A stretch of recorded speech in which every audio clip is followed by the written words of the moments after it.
something wrong. It doesn't mean like I spilled my coffee, I got a ticket. But the kind of wrong where everybody asks you, are you absolutely crazy? Maybe they start feeling sorry for you later and be like, can you believe she did that? Little pity, she'll never get it back. And that's what makes it feel wrong.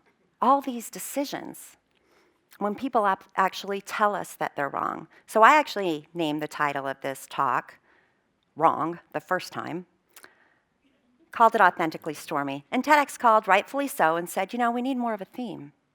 And I was instantly reminded of a phrase that my mom told me growing up, and that was do something, even if it's wrong. And so doing it wrong seemed appropriate. But why did the title matter? Because I had a moment of panic. And it's because titles and impressions happen quickly. They make quick assumptions. And I know this because my name is Stormy. I mean, how many times have you met someone and you say, what's your name? It's a guy with 3 first names. He sounds like a serial killer. It happens, we do this. So preparing for my talk, I actually looked up the meaning of my name for the first time in 49 years. And it turns out it actually means something super aggressive. And it's described with like violent outbursts and dark clouds, strong winds. And I thought, geez, a lot of things made sense. No wonder every time I met someone, we started a conversation. Were you born on a stormy night? No, I wasn't. Is that your given name? Yeah, it took my parents 7 days to name me. Oh, it's popular amongst strippers. I hadn't heard. No. So, are my parents hippies? Well, they're not hippies. They were blue-collar workers from Chicago. And growing up, they had friends that were blue-collar workers, and no one I was around went to college. And on the weekends, they'd have some beers, maybe smoke some cigarettes, play some pool, watch football on Sunday. What they really taught us kids was about the ethic and the meaning of hard work, and that if we worked hard, it could happen for us. Now, we didn't have to be a doctor. You could be a dog groomer, but make sure your dog looks so good every day. You don't have to be a you don't have to be a professor, you can be a landscaper, but make sure that your lawns are the most manicured on the block. So this blue-collar Chicago Polish family moves to Utah in 1973. And I didn't know it at the time, but my parents kind of felt like outcasts, and they were never really able to create that support system and that social circle that they had had before. For me, I jumped right in, and I didn't feel the pressure of that social circle, maybe titles, till I was about 9 years old. And it came to me in the form of religion. So, I should tell you about my family. We're a box of chocolates when it comes to religion. We were all encouraged to find our own. So out of a family of 6, we have 2 Catholics, Methodist, a Protestant, and a Mormon. It's a true story. And about 9 years old, all of my friends and their families started asking me if I was going to get baptized. Can you get baptized? And I explained the box of chocolates family, and they kind of made me feel like that was wrong. And I began a search. Started going to all the churches, finding where my organized religion could be. Then I got told that if I didn't choose right, I wasn't going to go to heaven. Now, as a child, that's what I heard. As a child, that was extremely traumatizing to me. I'd never heard such a thing. By 11 years old, I had outwardly proclaimed that organized religion wasn't for me. I found spirituality otherwise, but it just wasn't for me. And when I told my family, they were fine with it. And when I told my friends and their families, I kind of felt like I'd done something wrong. Going into my teenage years, everything was wrong because I was a dramatic mess, and nothing ever went right. And once I broke up with my boyfriend, well, I'll be honest, he broke up with me. And my mom, I was in my room crying and crying, and my mom comes in. She'd put up with that for just a couple hours, and she'd come in, rip the blankets off, and say, Stormy, get up and do something, even if it's wrong. So me and the boyfriend got back together. And I did something. I did something wrong. 17 years old, I got pregnant. And it was wrong. She let me know it was wrong. But what could we do? You have 3 options at that point. You can get an abortion, and we could talk about the rights and wrongs of that all day. Adoption, which really wasn't right for me, or having the baby. You're going to ruin your life. Things are going to get hard. You're never going to do what you want to do. Things just got harder. But I was in love, and at 17 years old, I had a baby and got married. Now, those next 3 years are big years, right? You go from 17 to 20, those are big adult years. And I had figured some things out. 1, I figured out this wasn't the love of my life. 2, I knew I didn't want to have an only child. So I walk into my 20s with these amazing titles. I'm divorced, single mom, I'm pregnant, I'm on welfare, I'm quite a catch, and I'm a hot mess. So what am I going to do? I went to the community college, and shortly thereafter, my dad gets sick, and he gets really sick.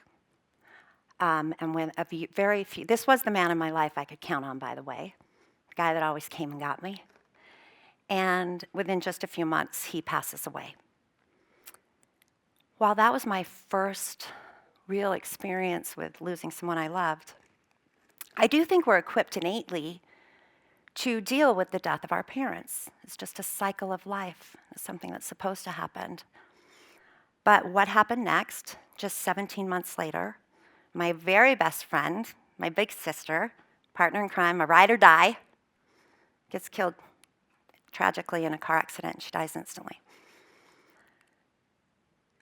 I had learned about death, but I had no idea that the universe could come and punch you so hard.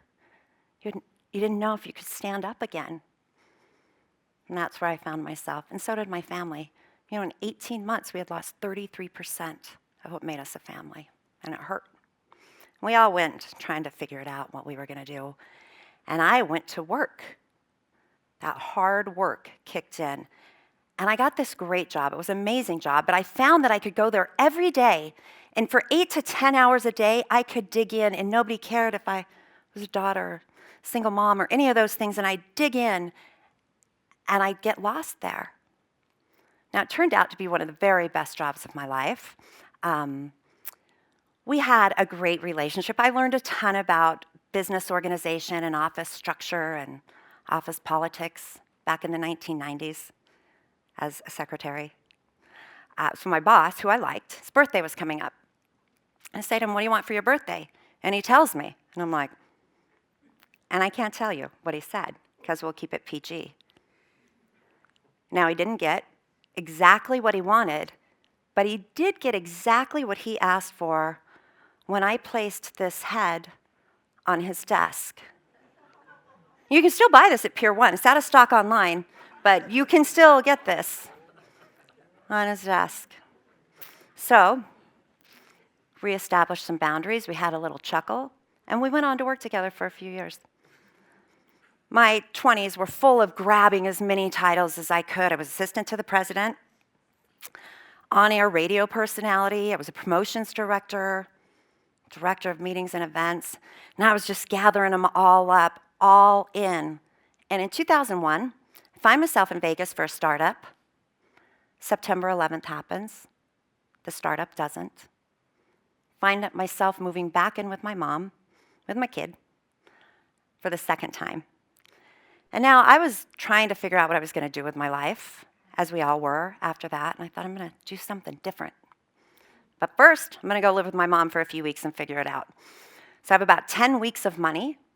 I get to my mom's, and I'm thinking, I'm so blessed to have this time to hang out with my mom, my kid, stay home every day and just watch TV and stuff. And for a couple weeks, that's what I did every day. Every single day, we were just hanging out and watching TV. So I did what I always did. I got up. I went to a temp agency. Said, "Put me to work. What do you got?" Lady says, "Oh my gosh, we've got something in e-commerce." And I'm like, "What's e-commerce?" She goes, "I'm not sure, but it's a .com, and it's here in Utah, and I think you'll love it. They're really cool." So I went in and got the job. And I find myself sitting in this office where this new industry is emerging and it's so exciting, and I kind of had no idea what was going on, but I placed an order. And I get it, and I loved that experience. I hadn't even gotten out of my chair. Get it to my doorstep, open it up, it's like my birthday, and a light bulb goes off, and I get it. We could revolutionize the way people shop. This is fantastic. So that was about all I knew about e-commerce. Turned out, nobody else knew anything either because we were building it as we went. And for the first time in my life, I found myself as qualified as everyone else and as confident as anyone else to raise my hand. 2003, I raised my hand because I wanted to ask the world a question. I wanted to know, have you discovered the secret of the big O? I know what you thought. That's what made it so wrong. But the idea, the question, was a national branding campaign that I wanted to pitch and share with the world. One male executive came up to me and he said, "You know, I told my wife about your campaign idea. The first thing she thought of was orgasm." And I was like, "Congratulations." My, who knew? But I pitched it to the CEO. He liked it. I pitched it to the board. They liked it. And the next thing you know, I'm producing and writing a national television campaign on a shoestring budget. And it hits the airwaves, and it goes well. And the company starts hitting triple-digit revenue growth. And I get named VP of Branding for what's now a $500 million public company. That's a big title. But I was still looking at all the other departments that were growing. So I raised my hand again. "Can I take customer service and bring it in-house? I'd like to switch the way retail customer service works." They say, "Okay." And I bring all of the agents in-house, and I change the name from customer service to customer care because titles matter. And the industry followed. They changed their names too. And then we started winning all of these awards, and we were being recognized as one of the greatest call centers in America. And I raised my hand in 2007 and said, "Can I take the marketing department? I have some ideas." And they said yes, and those were the years that we entered profitability. So things are going right. I'm on fire. Things are going so right. And in 2013, it felt like a blink of an eye, I found myself as president of a $1.5 billion company. Whoa. But things were going right. It's like we were named to Forbes' top 100 most trustworthy companies in 2014. Amazing. I grew female executive leadership from 7% to 33% in just a couple years. That was right, and it felt right. And I was winning awards too. Things were going right for me. I was recognized by the National Retail Federation, Power Player Award. I won a Utah Women's Tech Council Award. And I was literally sitting at the pinnacle of my career. I was on the top of the world. And then I quit. And everybody said, "What's wrong with you? Crazy?" And I'm asking myself, am I happy? Is this what life looks like? Is this the success of my one life? Because you see, real life had kept happening. My boys had moved out, bought homes, became an empty nester. My mom passed away, managed to work through all that. Became a grandmother, a Lala. And all of a sudden, those titles had so much more weight than the titles I was working for so hard due to a hand I was dealt in my 20s. So was I crazy? I don't know. They got in my head, though. They did. The first 2 interviews I took were to be the president of an e-commerce company. How crazy is that? It was like too soon. Too soon. Now, when I went to that same group of people and said, "I know what I want to do. I want to go into the cannabis industry. They used words like career suicide, you'll never recover. You could be in jail. It's not even legal where you live. But this time I didn't listen to them. I actually got an apartment in Denver. I didn't know anybody there. Got a job in a 90,000 square foot grow, a couple dispensaries, and I found myself so passionate. I was so happy to get up every day and learn about this plant. And I became confident and proud that I could take the title, cannabis advocate, wear it right on my chest, and set up privately supporting it for all those years I did. So, in the past 18 months, since I've joined cannabis, I've gotten on a few boards of some great companies, up-and-coming companies. And then in December, I was named on the board of the oldest brand in cannabis, definitely the biggest, and for sure my favorite. I'm on the director of the board of High Times. Right, it feels right. So could it be wrong? Is that wrong? I've had an awful lot of time these past 20 months to sit and reflect on my life, my decisions, myself. I actually wrote down all of those pivotal moments in time that I made a decision that was wrong, or that someone told me was wrong. And it turns out when I look at that list, those are some of the greatest moments of my life. Maybe they're wrong. But it made me wonder if everybody made a list, if we all made a list, and your wrong list is what the things said, people said, that's crazy, but you did it anyway. And then your right list is all the times you did what was expected. People accepted from you. They wanted you to do. Safe route. Go with the grain. Is there anything on that right list where you just go, dang it, what if? What if I just got to do something so wrong? And you just feel like you still want to be so wrong. What do you do? Do you move that to your what if list? Lives there? Well, I can tell you my what if. What if we all quit expecting titles so we can make impressions and long-lasting assumptions about people? We start looking at them just for their self, and we never pass judgment. You never had to worry about it. Would we all run around freely and confidently doing whatever we wanted? And more importantly, would we walk around believing we could be whatever we wanted to be, even if it's wrong? Thank you.